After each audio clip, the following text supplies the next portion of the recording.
What's good, guys? Your boy, Mister Old Skool Ryder, come back at you one more again on the Writers Book Club with our special guest, Author Sylvia Hubbard, aka Syl Liv, the cliffhanger king. Let's see why she keep us hanging all the time. What's going on, Sylvia? I'm good. You mean the cliffhanger queen? I mean queen. I'm so sorry. They know what I'm saying, but yeah. I'm pretty good. All right, that's good. So tell us about yourself for a moment, Sylvia. Well, I am a love and lifer of Detroit, and I'm a single mom of, well, I was a single mom of 3. I'm recently married, and I have written over 50 books on romance and suspense, independently published. So, and I'm also founder of Motown Writers Network here in Detroit, Michigan. Oh, yep. Man, the other D-Town. Okay. Yes, man. Definitely. All right. You know, the original D-Town is Dallas, of course, is where I'm from, of course, but we're not going to go there right now. We're not going to go there. Not going to go there. A lot of people don't like when I say that, but I'm speaking facts. Oh, my God. We was here first. So how long you been writing? I've really been writing since, according to my mother, I've been writing since I was about 6 or 7. And she said I used to lie to her a lot when I was little.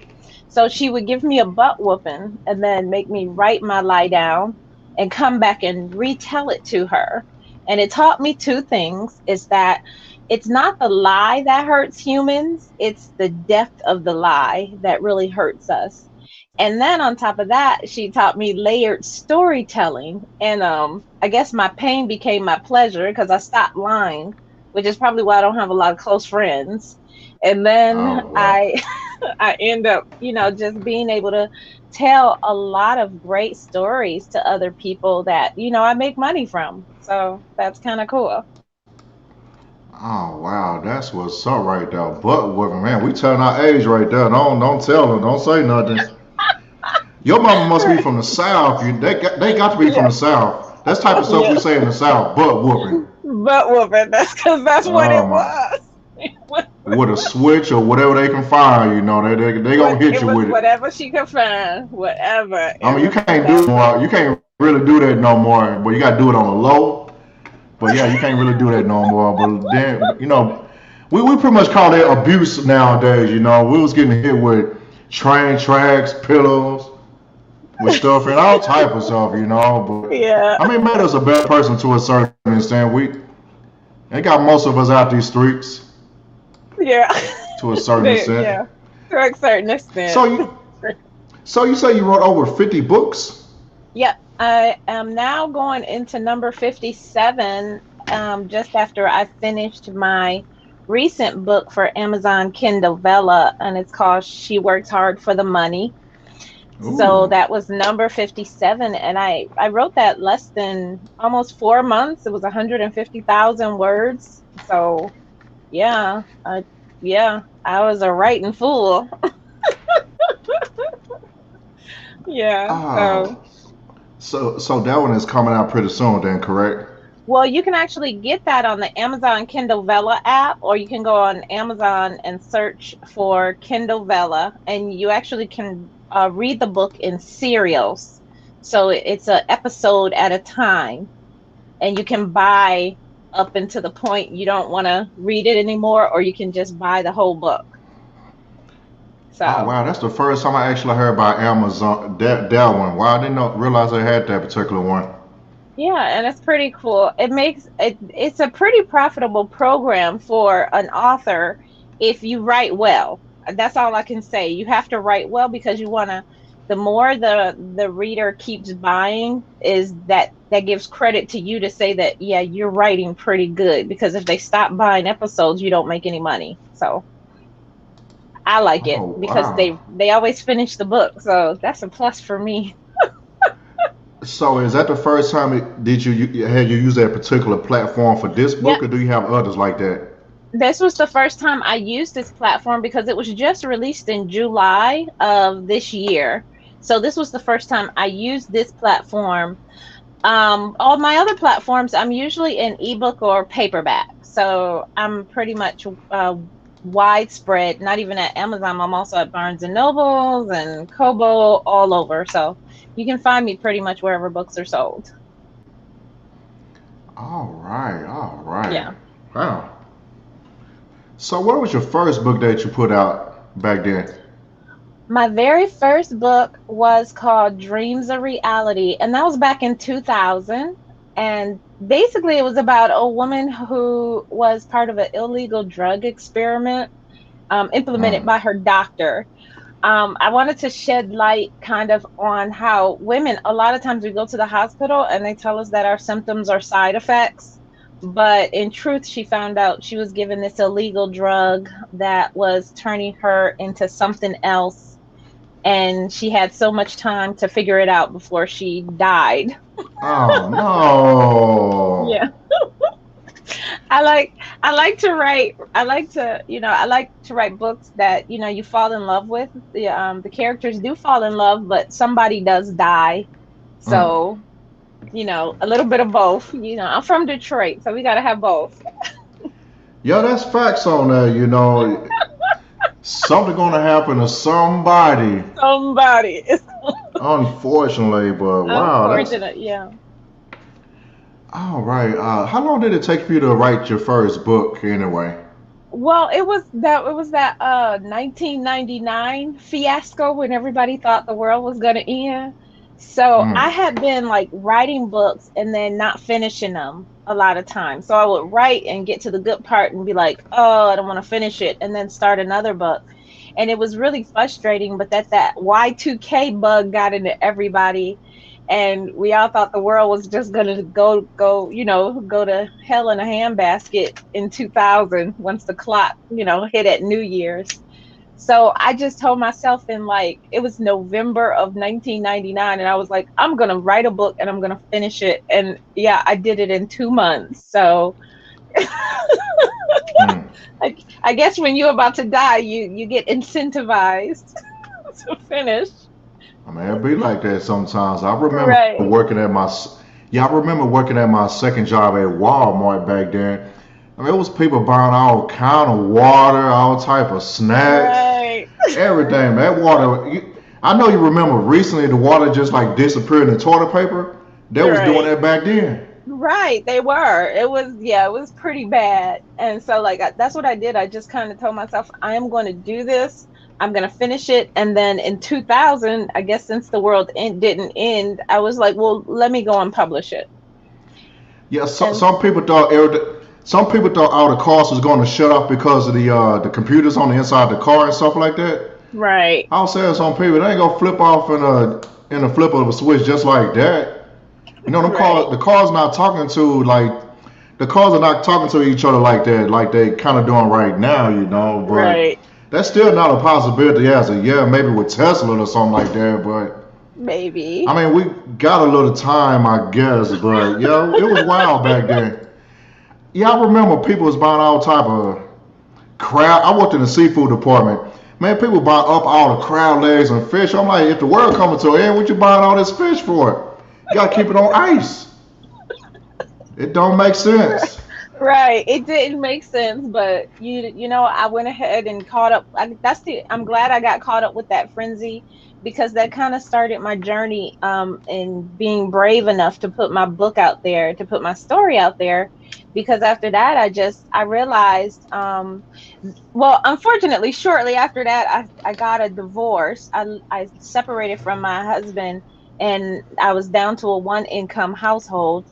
And my mother, we were talking on the phone again, and she was like, well, Sylvia, you love to write. Why don't you just use that as your secondary income? Because I was thinking about going to get another job, and I had three kids.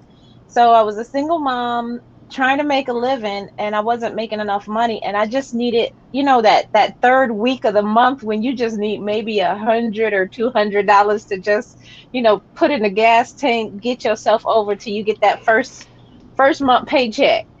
And that's where I would always be stuck. So my mother was like, just come out with a book, and just keep coming out with a book so you can have that extra money every month. And so I realized, I had a product, I just had to get it out there and let people know about it, and then just keep it going, keep writing more and more and more. And that's pretty much what I did. I just, I'd write another book every 4 months, I'd come out with another book. So it worked out, my the fact that I needed money and the fact that this was my passion. It's rare that we find, that corner of our life where we can work with what we have, and that's what happened. So yeah, it kind of worked out really nicely. Yeah, that's what I like about having a second job sometimes. Yeah, it gets a little rough, you be kind of tired, but especially if you have a second job, you get paid like every week, or the pay Yeah. period kind of fall perfect like after the other paycheck. It's pretty much you getting Right. paid like every week. Yeah, so that's what was happening, is that I like that I could have that little extra money for the kids, or if they had a scholastic book fair or something like that, I could just, toss that money at them instead of saying, hey guys, this is our budget and this is what we got to go on. So yeah, it worked out pretty much. And it worked out so much, literally, is that we had a house fire in 2013 and we ended up losing everything. The house Oh was burned no. down in less than 8 minutes. God And dog. yes, the whole house, like down to the bone of the house in 8 minutes. I've never seen a fire like that in my life, but it was a rager. And we ended up being homeless for a whole year. We actually Hmm. squatted in a house. And because of that savings that I had been saving, all my book money and everything, basically any extra money that I made off my books, I would stuff in savings. Because of that, we were able to not only live for a whole year, we were actually able to put a down payment on a brand new house and be able to move in less than a year. So yeah, it that my passion is the profit that I make, and I'm so glad about it. Like, hey, my books bought my house. Oh, you're the second person that actually told me that. But hey, I mean, sometimes squatting. It's a science to it. You gotta do what you kind of gotta do. Nowadays, some of these houses, I'm not gonna lie, I kind of semi did it for like a couple of seconds when I got to Atlanta until I got situated. But Uh-huh. they got these apps now. You can, sign in. They'll give you the code to the key. Really? Yeah, they got Oh, those really? little keypads on the door, the little You're locks. right. They got a little code on it. You can just get on the See app. it. It's like, hey, I want to look at the house. I wish I knew that. That's We what would they have got had a much nowadays, man. nicer house. I was staying everywhere out here for a second. Oh my. I mean, I stuck coming out here in Atlanta and stuff. You gotta have it. It's not gonna go perfect. Right. You can find you a place, and they pretty much can go wrong, which actually went wrong with me. Somebody tried to scam me, but I pulled up on it. I got my money back on that Okay. stuff. They Okay. got some of these people they call like some of these apartment locators are good, but you got a lot of them that like scammers and stuff. Right. Oh They try no. to say, hey, I represent this place. This is my place. Hey, I'm gonna give you Yeah. this much down. Hmm. That kind of happened to me for like a few seconds, so I actually figure it out. I just pulled up on him one day. I'm like, how you Oh. find me? I'm like, you dropped too many clues when you was talking. You talk too much. That's how I found you. You got your money back. Yeah, I got my money back. He Oh said, don't my tell nobody. God. I'm like, you better watch your back, buddy. If I were you, I'd cut this out, man. You're gonna be over and out. But So yeah, between funny. time, I was doing a little squat thing for like 2 seconds. It Uh-huh. was too easy. It is. Too It easy. was it's scary easy because we got the lights and gas on. We had the Everything is water on. running. Yeah, we just went down to the water department and we was like, okay, yeah, we written this one. Winka winka. And then they turned the water on. So we were for about a year, and then yeah, that turned out to be the worst winter Detroit has ever had. It went down to Oh almost no. 30 below, and then the furnace broke. It was, when I say 30 below, ain't no joke.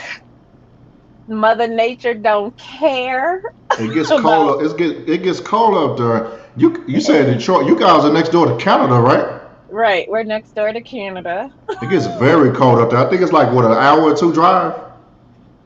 From Canada, Yeah, we're right across the bridge, just yeah. like It's 10 not that minutes far. away. Yeah, 10 minutes away. We're right across the bridge. We can walk Yeah, across it. yeah. I actually didn't realize you guys was that close to Canada. Maybe it's like early this year.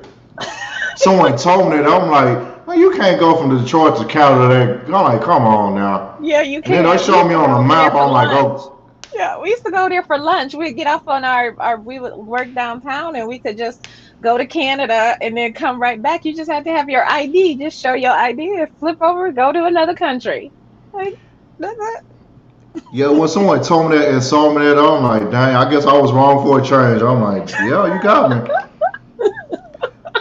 Right. You're right. A lot of I would actually be doing the same thing you were doing if I was staying in Detroit or somewhere close to it.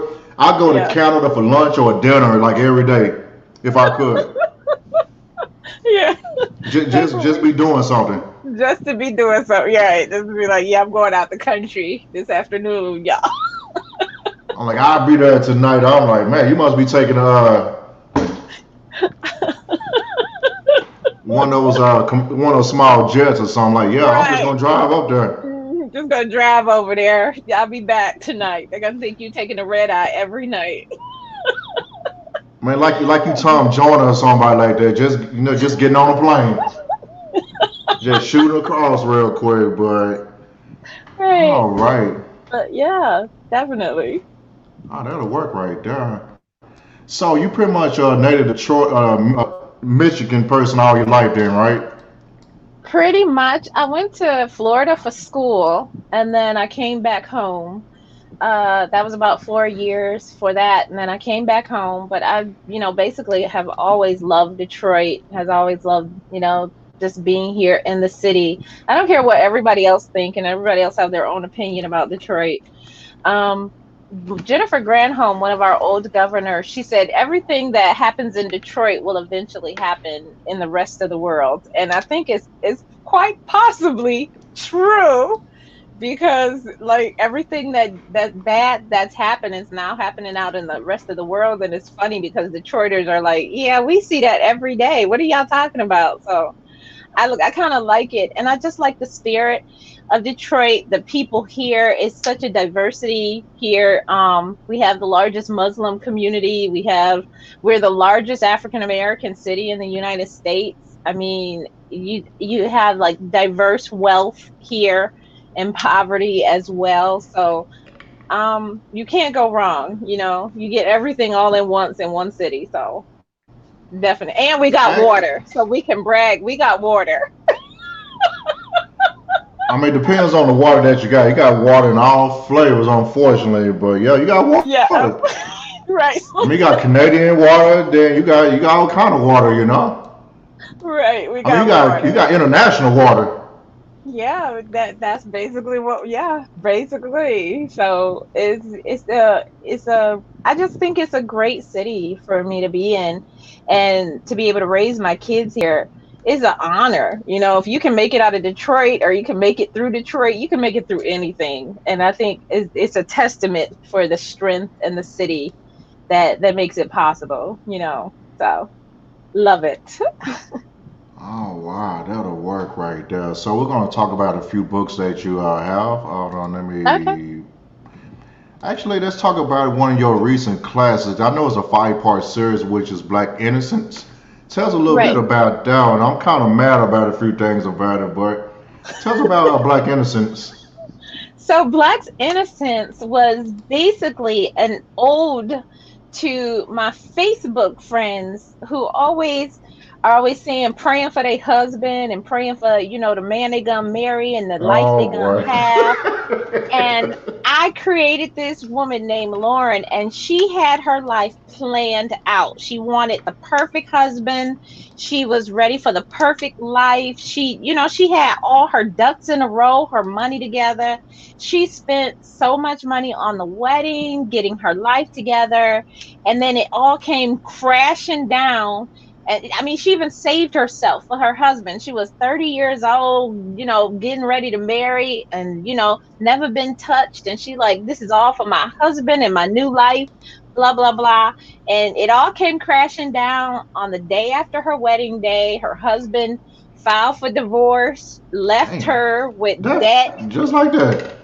just like that. Just took it all and just left her. And she just kind of had to realize that the plan that she made is, when we make plans, God laughs. That's basically what the book is about. And it was about her building herself back up and finding, the love that was really meant for her, not what she had planned for. So yes, that's basically what the book is about. So what do you got to talk to me about? Ah, why y'all gotta do Tyler like that, man? Why did we let you mean the title itself? No, Tyler. Oh, what? Oh, about Tyler. I don't know, because he was just like that. I mean, he was just, and you got friends like that who just say what they want to say. They don't care, and they do what they want to. They will do what they want to do, and they treat people the way they treat them, and they don't like people doing stupid stuff to them and thinking you can just walk away and it's all cool and fine and everything. So Tyler was like just hell bent on revenge. And he was gonna get it no matter what. No matter what you did, he was on his way to take everybody out. And since he knew the law, he used it against everybody. And that was like a really cool thing, because when I found out the law that you can actually sue somebody who had an affair with your wife and destroyed your marriage, I was like, yeah, yeah, we're gonna use that.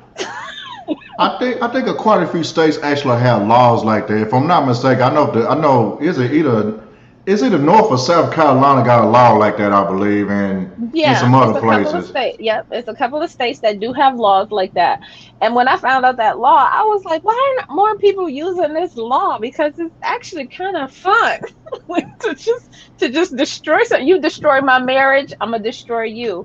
And that's what Tyler was like basically trying to, get through to his friend that you're not gonna treat me like this, smile in my face and think that everything cool and I'm not gonna come back after you. So yeah, Tyler was pretty mean, and a lot of people told me, he didn't deserve Lauren. Um, but in truth, they kind of needed each other, I guess, a little bit. But actually, the series, these are all, even though it's a 5-book series, they're actually standalone stories of cousins and brothers that, are like this. They're all like Tyler, but Tyler is the worst, which is why he's the last in the series. He's like the worst, but all of them are pretty much like that. They all like to get revenge. And that's, either they have something really wrong with them or they like to get revenge. So those are Man, the Black series. Yeah. yeah, I can't even call him petty no more. He just straight up vigilante out here. He gonna get his justice regardless. Right. Regardless. And it was hard because a lot of people were like, well, in my writers club, they were like, how could you be so mean to Lauren? Like, even though after he knew like the type of person she was, he still kept going.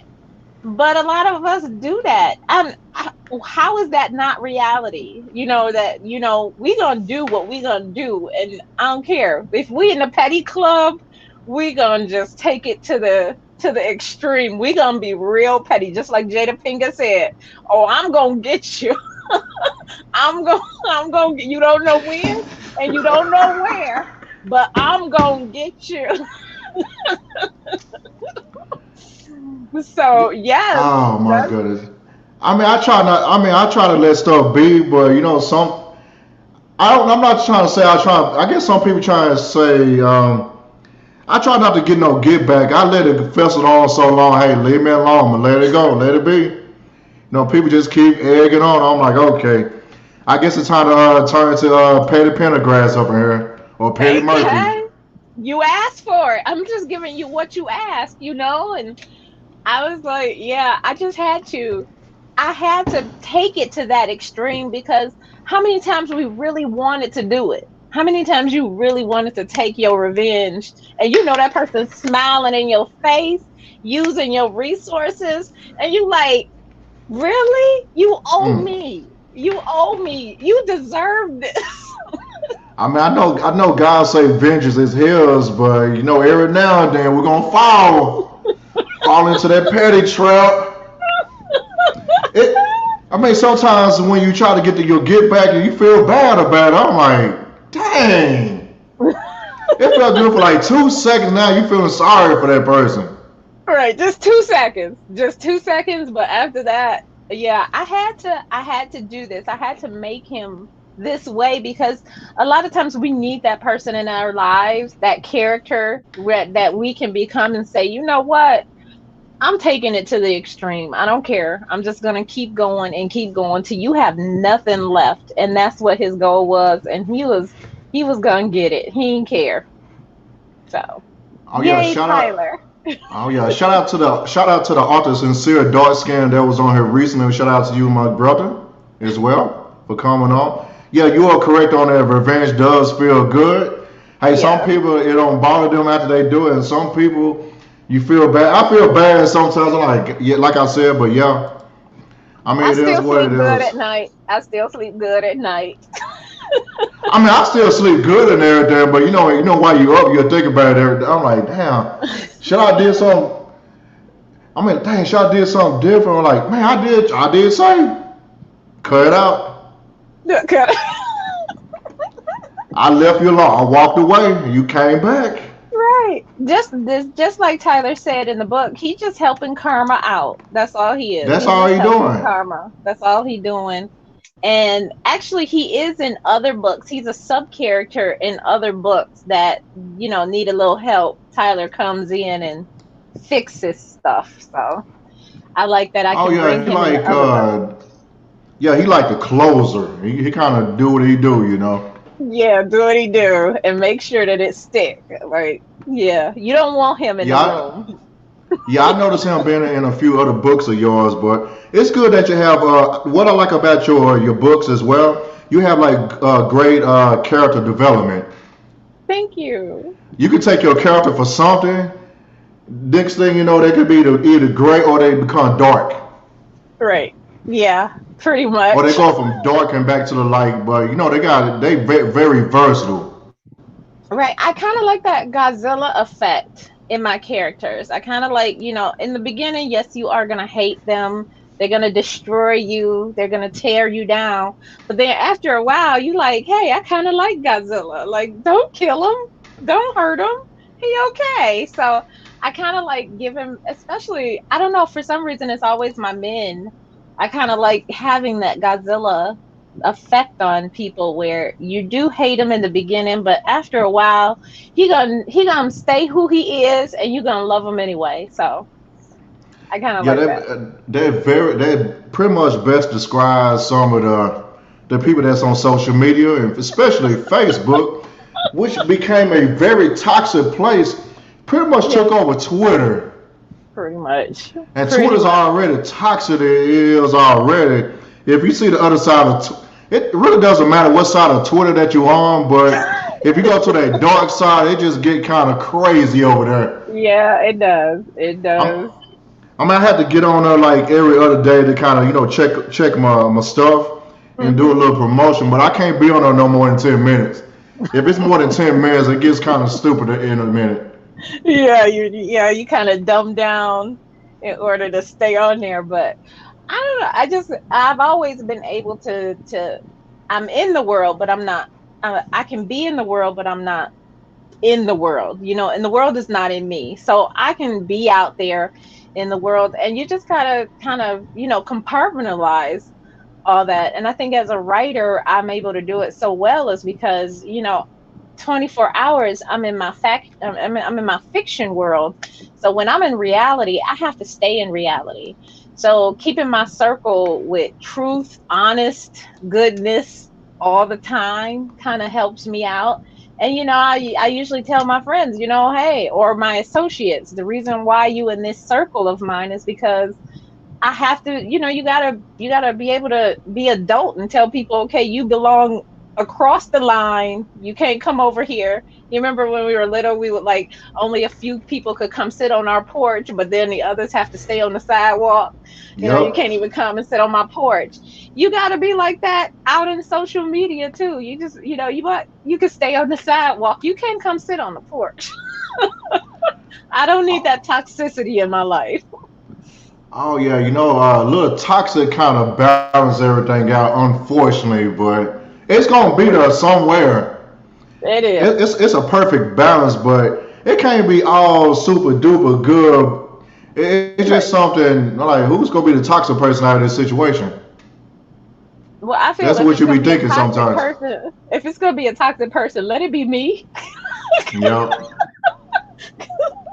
Because I'd rather know what I'm bringing to the table or who in the room with me, rather than trying to say, okay, who gonna put a dagger in my back? Who close to me? So, yeah, I just So yeah, yeah, you pretty much kind of know your limitations and stuff. Like you know what you expect of yourself.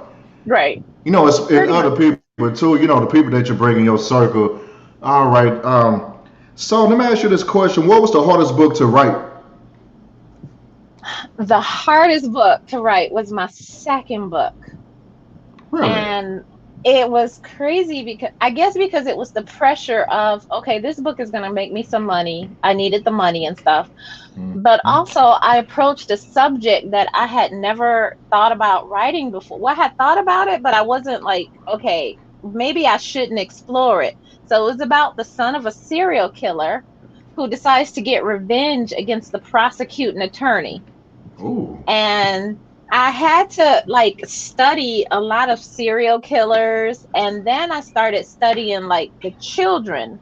And nobody ever asked like whatever happens to the children of serial killers. And that's what this guy was. He was the son of one, and he was getting harassed by the prosecuting attorney because everybody thought the apple didn't fall too far from the tree. So he was like, you Mm. know what, you're gonna mess with me, I'm gonna mess with you. And he goes after the prosecuting attorney's only daughter, and he starts harassing her. So that was the hardest book for me to write because I'd never been mean to a character before, but he was automatically mean. So because that's all he knew. All he knew was violence in his life. So I had to be true to my character and do and say mean things. So I think that was the turning point in my book life to say, you know what? I can do this. I can hurt people. I can What's the be name of bad this on particular? paper. What was the name of What number two, the second book? that was called Stone's Revenge. It was called Oh yeah, Stone's that's another. Revenge. Oh yeah, that's another classic as well. So That you is a you classic. you pretty much are independent, wrote every book that you had ever. Yep. I'm an independent published writer. Usually they're all novels. Yeah, they're kind of like pretty much more novels than they are novellas. So I'm pretty much a long-winded writer, but they're pretty good. Oh So, wow, okay. hmm Mm-mm-mm. Yeah, I think you wrote that one back in 2004, Storm's Revenge. So right. that one actually should be some type of series or something. That's one of your books you should turn into some type of either a mini series or like it's like something. Well, actually, I do have William. He is coming back in another book because he had a stepmother who had lost her memory. In the book, she had lost her memory, but actually, she's going to recover her memory. And then we have the Bellini series coming up. Once I finish the Hearts of Detroit, the Bellinis come in their books. So actually, they all come back around to, yeah, William. You'll see more about him. So Oh, she yes, gonna be in shock all the stuff that was going on over the years and stuff like that. She was like, "What right, is right. going So on?" yeah, she gets to see her old family, and then she brings William along with it. So it's gonna be pretty much really fun. So yes. Since you've been an independent author for this long, I know hmm you came at a particular time. You know, Amazon wasn't really like that, like in the early 2000s. Yeah, You had to kind of do it out the mud. How hard was that back then? I know it had to be very hard to be independent back then. it was like being on a blacklist. Nobody respected you as an author, or you weren't a real author back then. You weren't considered, even like national author groups. If you said you were a self-published author, they didn't allow you to check the published author box because you weren't a real author, because you weren't published by the big publishing companies. There was no education on how to market online because no we didn't know anything about buying stuff online. That's when buying online actually just started.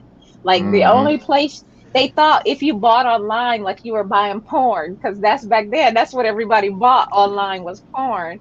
So like when you Hmm. said, hey, I'm selling my book online, they just figured you were selling porn or something.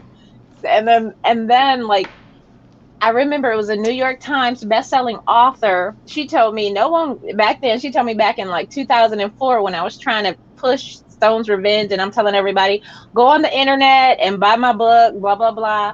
And then she was like, you need to stop that because nobody is ever going to buy a book on the internet. And that's just stupid.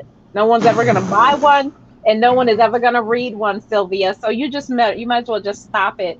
And it's so funny because if my mama haven't raised me Christian, she called me 15 years later. 15 years later. And she was like, yeah, you know that internet stuff that you always be doing? Can you teach me?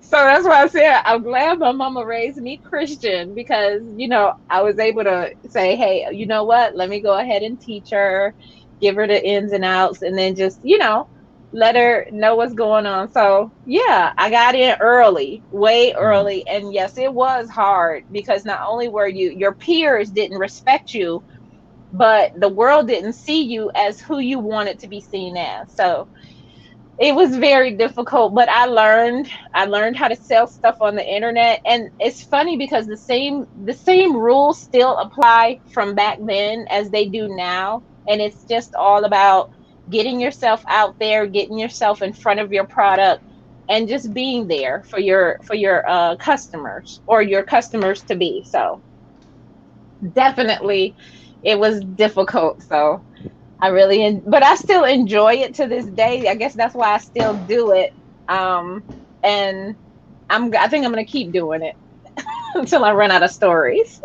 So you pretty much do all the edit. You do everything from the book cover to the editing, or do you like let some people do some of the stuff now? Well, actually, I outsource the editing. I outsource book covers now. I used to do my own, but now I outsource the book covers. I even outsource the design now because, like, some people can just do it faster and they make the book prettier. You can go on Fiverr and get it done for like $10 and make your book look like beautiful. Because I want, when people read it, especially in paperback, I want you to read a nice put together book. And that means how the words were placed on the paper. They weren't just thrown on there. So I really like the book to look really pretty. And I need more time to market than I do sitting there trying to design a book. So throwing somebody $25 to make a book look beautiful and then getting it back in less than a day, I wrote the book, it's still mine, so whatever. But pretty much I outsource all of those technical stuff so then I can get to marketing a lot faster. So yes, I learned that early in the game. Yeah, hopefully I'll be able to let some other people do some of the stuff on the show. But right now, I'm actually looking for an editor to kind of help me chop down some of these videos and get some of these imperfections out of it. I try Right. to do it myself. It takes Dang. forever. Right. That's yeah, I Even know. even with this overlay that you see in front of you right now with all my social medias, man, it took me 6 hours to do that last night. I was in Canva. I kept messing up. Oh my God. Yeah. I It was it looking is on YouTube. I was trying to look at what they was doing. I'm like, okay, let me do this. It right. didn't go the way that I saw it on YouTube. And I'm like, okay, I'm overthinking this.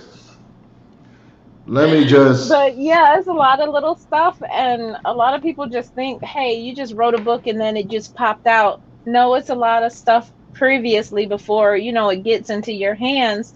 And then just the marketing alone, because I say it's 10% to write the book, 10% to publish the book, but it's Mhm. 80% to market that book. Yeah, And marketing and the personality and stuff like that. right, so You I'm still still, got the book is going to do what it's going to do, but you still got like in the when it comes in the marketing, you got to right. pretty much sell yourself. Pretty much. Pretty much. So just getting out there. And most writers are introverts, but authors are introverts pretending to be extroverts. So we have to get in front of our book. We have to get in front of our product. We have to create the marketing stuff, all the promos, the book trailers, things like that. And you're just like, okay, I need that little bit of help. So that's what I do, outsource most of my technical stuff of putting the book together, because I know I want to deliver a great product after I did all that work. So I put it in professional hands, and I don't mind paying them because it's worth it. I mean, they'll give you time to focus on the other stuff that counts, you know. Yeah, basically, yes. And yeah, give me enough time to do other stuff that needs to be done and prep for the next book, because that's what writers forget. We get so involved in promoting that current book that we say, okay, well, what's coming next? And we're like, well, I don't know. So even now, I have a new book coming October the 7th, but I'm in the middle of writing literally my Christmas book, Oh, wow. and getting my Christmas book together. So I'm just like, yeah, I'm putting that together, plotting that out so I can just start hitting the typewriter as soon as that book is released. So, yeah, you I do what you gotta give do. it to you. If you come out with a book like every 3 4 months, that's a lot of. Like you said before, you got to plan ahead. But man, Yeah, you do. it sound like you have a publisher on your back or something like that. That's what it sounds like when somebody has actually have like a deal. They got to get them. Yeah. You got, hey, come on, what's next? Gotta keep. Well, it's about it. Well, it's about my publisher is me, but really the person on my back are my readers. So I use that as momentum to, okay, I got to get more work out to them. I got to do more things for them. I got to, I have a lot of stories that I want to complete. So I might as well do it. At this point in our lives, with everything going on, we don't know where we're going to be next year. And the world might come to end December 31st this time. Right. Like they said last year, But I'm like, okay. So I might as well just keep pushing it out, and keep doing what I'm doing instead of sitting in a corner waiting for something to happen. So I'm just like, you know what? I'm going to keep it going. I'm going to make fresh new ideas, fresh new stories, and just love what I do. So, hey. So, do you have any other writers under you, or is it just you right now? It's just me. Basically, it's just me pushing these books out. I do run the Motown Writers Group, which basically helps writers get to their literary goals and connects readers to Michigan authors. So I work in that group a lot with writers, helping them push their books out. So we've helped thousands of writers publish their books. And then also highlight a lot of Michigan books that come out every year. So that's pretty much my writers group, or writers under me. But basically, for my company, it's just me, lone writer, sitting up here writing books every chance I get. So I Nothing like it. wrong with that. It gives you something to do. Yeah, something basically, so I won't bother my husband. That's true. Yeah, let him do it. Let him make the money. Let him do what he do. Right, yeah. So he lets me go ahead and go in my office and just, do what I have to do. So, All right, so we pretty much a little bit over the halfway point right now. We just got a few other questions here. okay, go So, ahead. what you suggest for like upcoming writers if they want to start their own book? What you suggest for them to do? I suggest start where you are. Don't think about the technicalities of it. If you think of a scene and you say, "Oh my God, that would make a great book," write it down and then just flush it out from there. Don't try to say, "Oh, how would I start the book?" or "How does the book end?" If you think of a scene, just write that scene and then go from there. Because once you get it all out on paper and you hand it over to an editor, they're going to translate it down while keeping your voice. So stop worrying about the technicalities. Stop worrying about, oh, is this good enough or anything? Write it right where you are and get it out on paper, because it's not finished until it's done. So you have to do it. So just start it right then. That's what I tell So, new writers. so by using an outside editor, do that count as a ghost writer, like somebody writing on the side? Is it is just hey they just working on fixing your stuff? They work on fixing your stuff, so they're your translators to your readers, because you may write something that you think is right, but it may not translate well to the reader with the whole story involved. So you want to trust your editor to be able to translate properly what your thoughts exactly was. And that's what the editor is basically doing. And let them do their job. A lot of people get their books back and be like, well, no, that's not what I was saying. Well, you want to make sure that your readers can understand your book. Even though you understand it, that don't mean your readers will. So definitely trust your editor to do what they have to do, basically. Oh wow. How you go about dealing with writer's block? Um, Actually, because I actually can explain it, because I had to explain it to my husband the other day. So what I do is, like, when I'm writing a book and I come up upon maybe a scene that I can't really hear or understand, or I'm just like, I'm in the dark about it. Like, what do I do next? I'll put like a short sentence that says, okay, they have a love scene right here. And then if I know the next scene, I'll just jump to the next scene. Or if it's another chapter, I'll jump to the next chapter. And then when I go around the book the second time, and I get to that part, put love scene here, and I have inspiration, I can just say, oh, okay, let me throw this, finish this part out, and then finish the book off. So that's how I do one part of writer's block. Another part is that I try to put together like a playlist that kind of describes the book itself. So if it's like, you know, cheating, or it's a lot of cheating, adultery, drama, I may have like, a lot of R&B up in there, a lot of Motown hits about cheating, something to get me in the mood, to write those scenes and to get through the characters and stuff. So I have like literally a playlist for each book that I can start getting inspiration of. Okay, yeah, let's be dirty, let's get dramatic, let's, make it bad for them and get those emotions going. So you pretty much, your playlist is mostly probably gonna be like 90s and early 2000 R&B. Is that kind of correct on that? Yeah, because the current playlist of songs I can't really pull from. So yeah, mostly early, like late 90s, back in the 80s and 70s. And coming from Detroit, we got Motown, so we know all the hits. you know we pretty much know all the hits and what they meant in reality, because back then you had to be secret about what you was talking about, in the songs. So, Yeah. they may have been talking about a house, but it really wasn't a house. It was not about going in the Oh house. man. Yeah, I caught on to some of that stuff like a little bit later when I got an adult. I'm like, man, this stuff was jamming.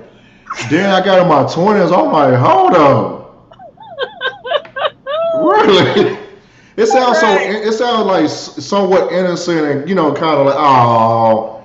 Then you right, listen to it later. I'm like, damn, right. You boy, was they like, going through it. Man, I gotta go right. call him. You need a hug. You need a hug. Man, house not a home, all kind of stuff, boy. I mean, Right, except the OJs and stuff, they pretty much kind of told you, what it was right there. right. They ain't put no secret in nothing. That's what I like about the OJs and some of the music, like in the '70s, the guy groups. Right. I love those. Yeah, so I mean, it's I gonna put tell you like it together was. I put together like a great playlist and just play it out. And it actually helps me, when I'm not writing, be inspired to like, okay, let's get to that scene, let's get that out. So that's how I help my writer's blocks, in those two ways. All right, so we're gonna change gears here for a second. We pretty much are going towards the end of the show. So, Okay. since you're from Detroit, you can relate to this. What was your first and favorite cars growing up? You're in Detroit, that's the Motor City. Yes. So my first car, the car I wanted, like, when you're a teenager and you like, oh, that's gonna be my jam. I'm gonna look so good in that car. I wanted a Chevette. And I Oh know that Lord. sounds You know what? Actually, I saw one in downtown Atlanta the other day. I'm like, what the hell? I wanted one. Like every time I saw one, I was like, man, I want a Chevette so bad. It was, and back then when they came out, they was like a Toyota now. Like you see them everywhere. Like it's just like, oh my God, that's my car. And I always wanted one, but my first car ended up actually being a Toyota. It was a Toyota hatchback, and I mean, it was the first car I paid for. I think I only paid 1,500 for the car, but it lasted me like forever, until I left Florida and I had to sell it. So yeah, I pretty much that's the car I had. And once I came back to Detroit, pretty much stuck with Fords or GMs, because in Detroit they'll get on you when you're driving a foreign car back in the day. So we would just drive Fords or GMs and then go from there. Yeah. So, but I always wanted a Chevette. I think I still want one. I just want to get one and, remaster it and just have it. If ever I get Oprah money, I'm just going to have a Chevette sitting in my garage. You know what the funny thing about it? There's actually one of the cars on my bucket list. I'm not gonna lie to you. but I want like See? a two-door version of the Chevette. I want like an 80. I think it's like the year I'm looking for is the last year. I want an 87 Yeah, Chevette. yeah, I I think wanted that's like about it. everybody gotta have one in cherry red. I You know, wanted some that brown. I wanted uh, that off brown. That I used to call it boo boo brown. I'm about to hang up, man. I don't know why, but I always wanted that brown Chevette. That's all I wanted. It was like, oh, that was my ultimate car. Once I saw it, I was like, that's my car. I want that car. Yeah, that car was based on that car. If I'm not mistaken, that car was based on the Isuzu Gemini. I mean, No, it was okay. like a rebadge. I mean, it had some Chevy. You know, when it comes to small cars, most of the time, Jim get a car from somewhere else and just rebadge it, kind of do Right, some things to it. But it was like an Isuzu Gemini slash Daewoo Maximity. I can't pronounce the right. word, but it's slash Isuzu slash Daewoo. You know, the little small car they have, Yeah, but those little small cheap cars. But yeah, that they didn't Chevette was last long, of course. But I want one. yeah, but it was just beautiful. I don't see. I was like, I don't know why. And people would say, "Why you want that ugly car?" I was like, "That's my car. That's my car." I saw one on House Party. I think it was House Party either I think it was either House Party 2 or yeah, I think it was House Party 2 or House Party 1. But you know, Play had one after he had to sell his other car. Right, You know, he right. messed up kids' college money. I think it might be a class act. I'm not sure, but you know, somehow kid money got messed up. He had to sell the Yeah. Mustang or whatnot, so he ended up getting a Chevette. See, and it was a dependable car. I love that car. That's yeah. I'm gonna get one. Y'all just wait. When I get my Oprah money and y'all come over to my crib, I'm gonna be like, look at my Chevette. Look at my Chevette. Oh, you can get one for pretty much little or nothing almost if you're lucky enough. I know Right, what pretty you mean. You much. trying to find one like ultra low miles and stuff like that with good maintenance Right. on it. I see what you're saying. You Yeah, don't and want that nothing right now. You got to keep on messing with it and just. right. And I want I to put hear that you. chrome. I want to put the chrome on the wheels and the fenders and stuff like that. I want it. I'm gonna soup it. You know Yeah, what? go. So that was your first slash favorite car. Besides that car, what other car that you might have your eye on? Like, hey, you know what? Besides the Chevette, if you get Oprah money or anything pop off, you gotta. I know you got something else on your list. We all Well, do. the next one would be, and it's coming up, is the electric Bronco Raptor. And we got to Ooh. see a test version of it. And I mean, just the engine alone, even though it's electric, they made it sound like a Bronco, one of the old Broncos and stuff. And it was, yeah, I said, that's what I want. Yeah, when Oh I get my yeah. Oprah, I want to get, I want to get that. And then I want to get the Tesla truck. That Those are my two wants. A They keep Tesla talking about truck. that truck gonna come out, but we gonna see. I We're mean, gonna Tesla. see. If you're gonna come out with it, just go ahead and come out with it and quit playing with it. I guess they trying to see what Ford gonna do with the lightning and stuff. That's gonna blow the doors off of everything. Right. That's why I got my Ford stock. I ain't never let my Ford stock. When that stock went down to 15 cents, I bought all of it. And Oh I'm sure, I wish I keeping would it. have caught on to that. When was this? Yeah. This must When have they been back went to in the bank day. when they went to bankruptcy. Oh yeah, When they that's went right. 2000. and Oh, it went down they to 15 cents.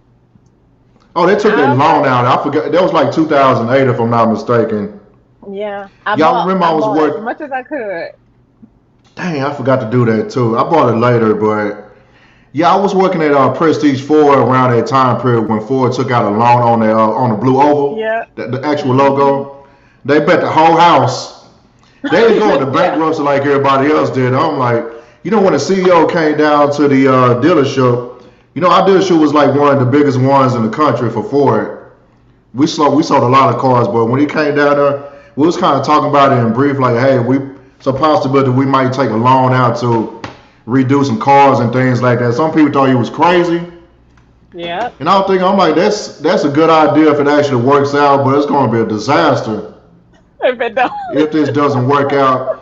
And pretty much in hindsight, he was the smartest man in the room at the time. It actually worked out. Yeah. Dodge and GM, they pretty much went all the way down. Yeah. Yeah, they went all the way down. But then when I saw that stock price, I was like, you know what? You can't, at this point, I can't lose nothing that, I don't even have. So I That's a was blue like, chip stock. That's a blue chip stock. yeah, I love That's a it. once in a lifetime opportunity to get a blue chip at 15 cents a share. Yes. Yes. And it was nice. It was, it Mm. was nice. Yes. Yeah, I didn't get a So, chance to get it that cheap, but I bought it a little bit cheap. I mean, I bought it cheap enough later on, but 15 cents. Hey, why yeah. not? Why? Yeah. Why not? And well, I had faith. Not that I had faith in the company. It was just like being from Detroit. You see things fail and then get back up. And I'm like, Ford is Detroit. Ford has been in Detroit for so long. They can't fail. They So still they they still own the Lions and stuff like that. The family do. They got a football team. Hey, they're gonna sell the team first if it come down to it. If it's that bad, the Lions are gone. right. I mean, but I doubt they sell the Lions and stuff. They'll let Ford go and keep the Lions. Hey, they've been I around don't since know. football pretty much. Oh my God, they need to let the Lions go. So what's going? Oh yeah, I wasn't even gonna segue into that before I left. But what's up with the Lions though? I don't know. I don't want to know. I'm just here in Detroit. Like, you know what? Just pray for them. That's all you gotta do. They're gonna be Just all right, pray. hopefully. Just pray. Right. That's pretty much all you can do at this point. Just pray for them because, yeah, if they make it, they make it. That's it. Yeah, people are always trying to figure out like why they still playing on Thanksgiving. I'm like, it's gonna be a bad game.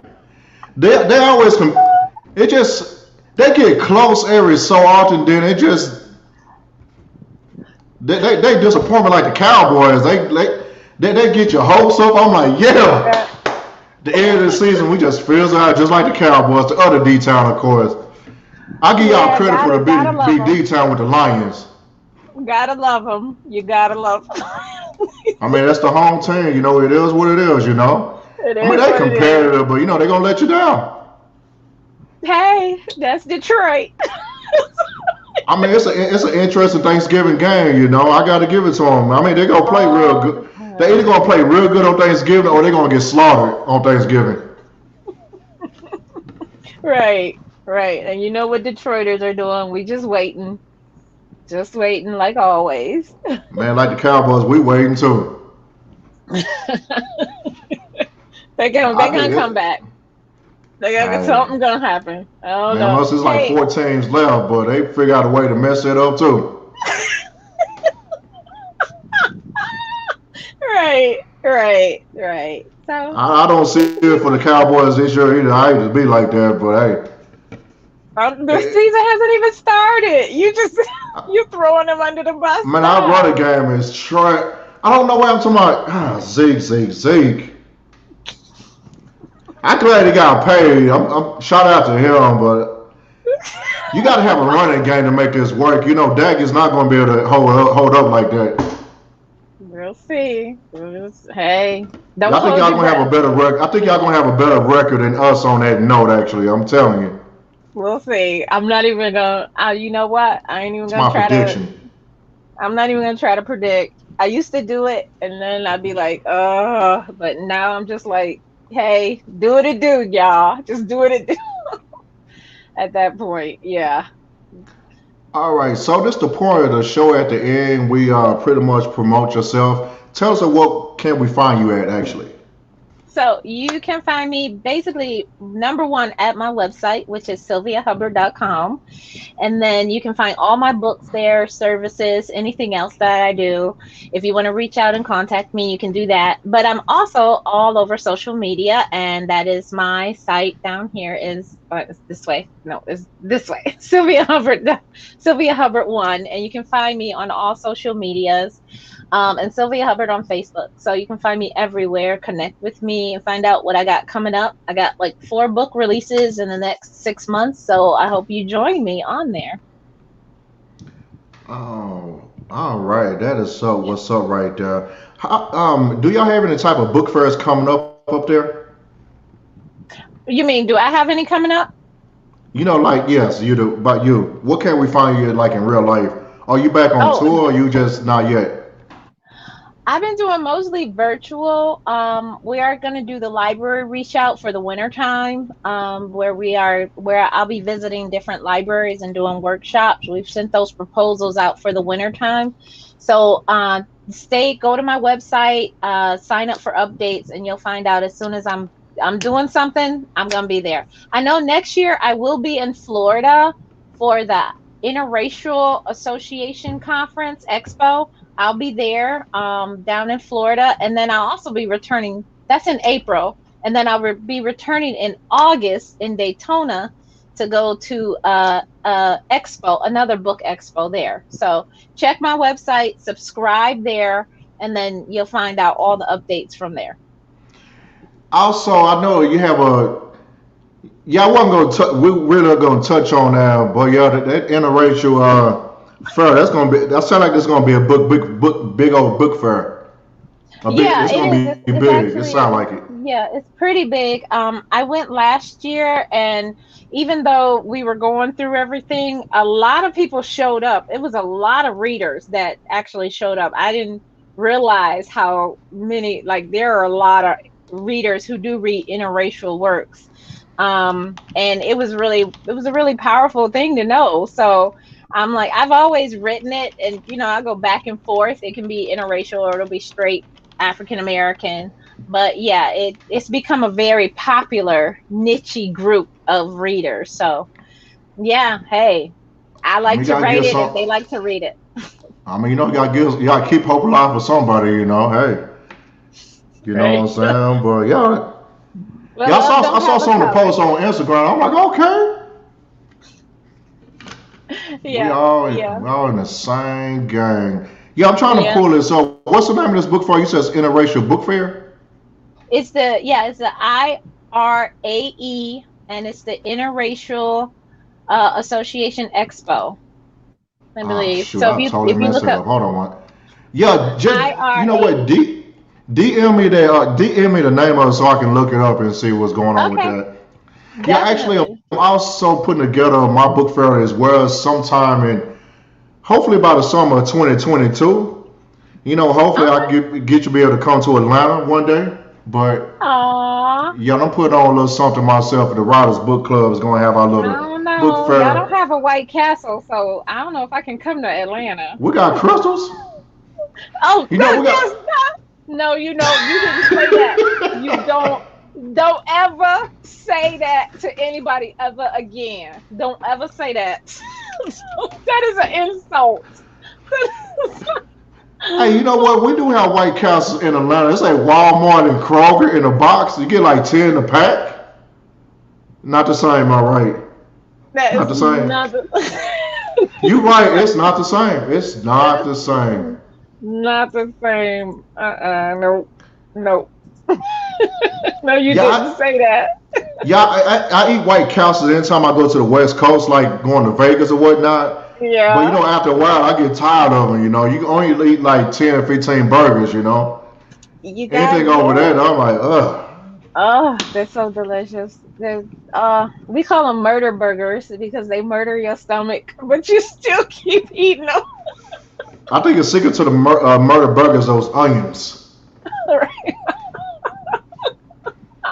Right.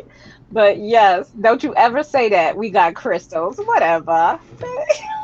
That's an Oh insult. God, we're gonna invite you to some crystals out here. We're gonna get you No, we I get you don't want some of it. those chicken burger, Oh chicken no. sliders. No, no.